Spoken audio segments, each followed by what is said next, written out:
Voici 11 chefs d'État africains qui veulent s'éterniser au pouvoir, malgré les lois leur interdisant de le faire, malgré leur âge avancé, malgré les fortes contestations de leur peuple. Yoweri Museveni. Yoweri Museveni dirige l'Ouganda depuis 1986. Une clause limitant le nombre de mandats qui l'aurait empêché de briguer sa réélection a été supprimée de la Constitution en 2005. En 2017, les législateurs ont voté en faveur de la suppression de la limite constitutionnelle de l'âge des candidats à la présidentielle, ouvrant la voie à la réélection de Museveni, âgé de 75 ans, aux élections de 2021. Le président de la République du Congo, Denis Sassou Nguesso.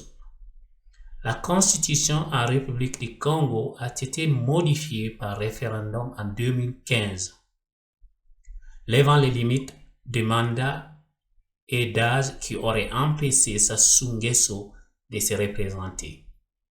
Il a remporté un nouveau mandat de 5 ans aux élections de 2016, bien que l'opposition ait rejeté le résultat, alléguant une fraude. Paul Biya du Cameroun. Paul Biya, âgé de 86 ans, est le plus vieux dirigeant de l'Afrique subsaharienne. Il a pris la présidence en 1982. L'Assemblée nationale a adopté un projet de loi constitutionnelle en avril 2008, supprimant la limite présidentielle à 2 mandats pour lui permettre de prolonger son règne après 2011. Il a remporté 10 élections depuis lors que les candidats de l'opposition ont dit étaient frauduleuses. Idriss Déby du Tchad.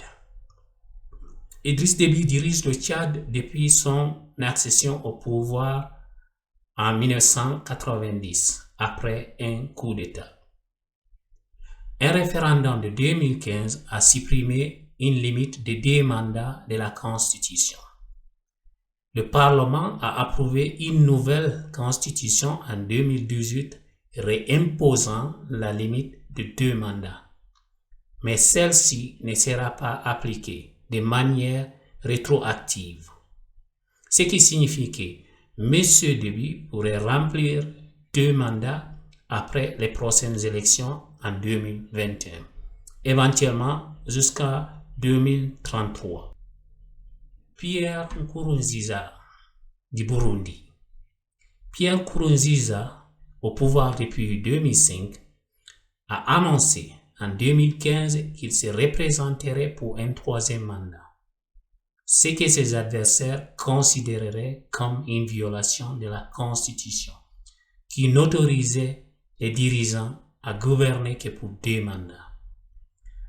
Depuis sa réélection, des centaines de Burundais ont été tués dans les affrontements avec les forces de sécurité et 1 demi-million ont fui à l'étranger. Un référendum en mai 2018 a approuvé une écrasante majorité de modifications prolongeant la durée du mandat présidentiel à 7 ans. Faure Gnassingbé au Togo.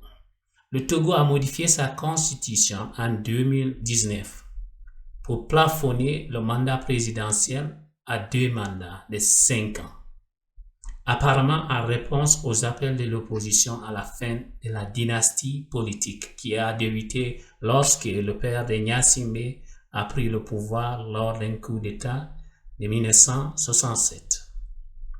Cependant, il ne tient pas compte des 3 mandats que Gnassingbé a déjà remplis depuis son arrivée au pouvoir en 2005.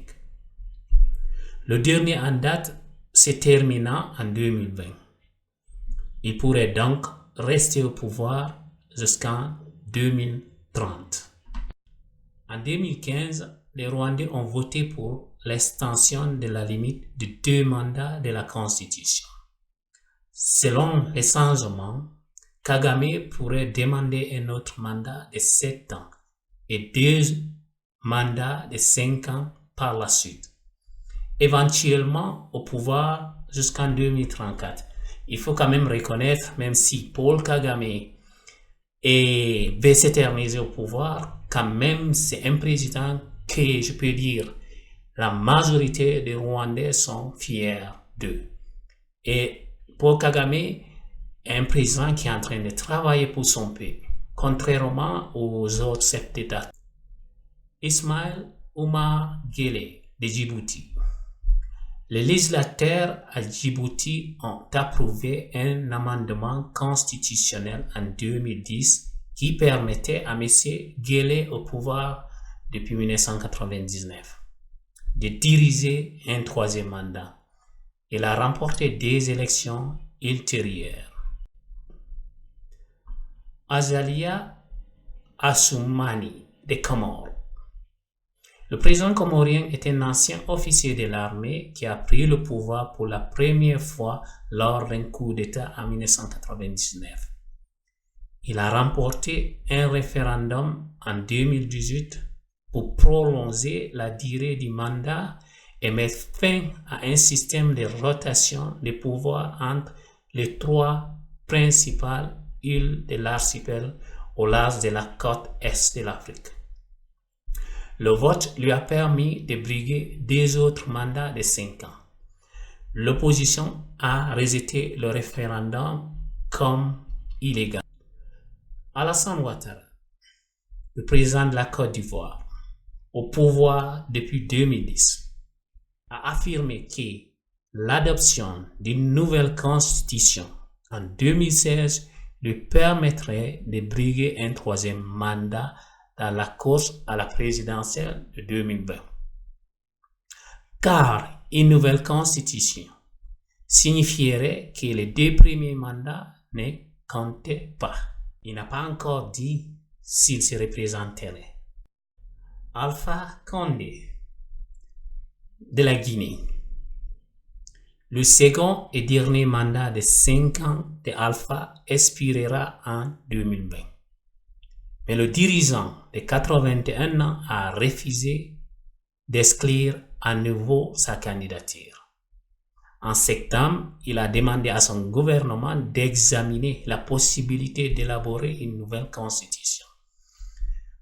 Craignant qu'il ne l'utilise comme un bouton de réinitialisation de sa présidence et redevienne candidat. Avec le soutien de la France, Condé a été le plus mal élu président de la République de Guinée. Il a été élu pour la première fois en 2010. Voilà un candidat qui est arrivé en 3e position. Mais avec l'aide du général d'armée d'alors, Sékou Konaté, et avec le soutien de la France, ils l'ont poussé à la 2e place en éliminant les voix de Sidya Touré. Donc, ça fait qu'il y ait eu un 2e tour. Et le principal parti de l'opposition, c'est le Dalein Diallo. Lui, il était à 43% de voix, malgré que l'une des communes la plus favorite de la capitale guinéenne, la plus favorite de l'opposant, c'est le Dalein, avait été annulée. Donc, voilà un monsieur avec 18% et au second tour, malgré le soutien du 3e candidat, du 4e candidat, ce monsieur a été déclaré vainqueur de l'élection présidentielle de 2010. Voilà un président prêt à massacrer tout le monde en Guinée pour rester au pouvoir. Alpha Condé est prêt à gouverner des tombes s'il le faut pour rester au pouvoir.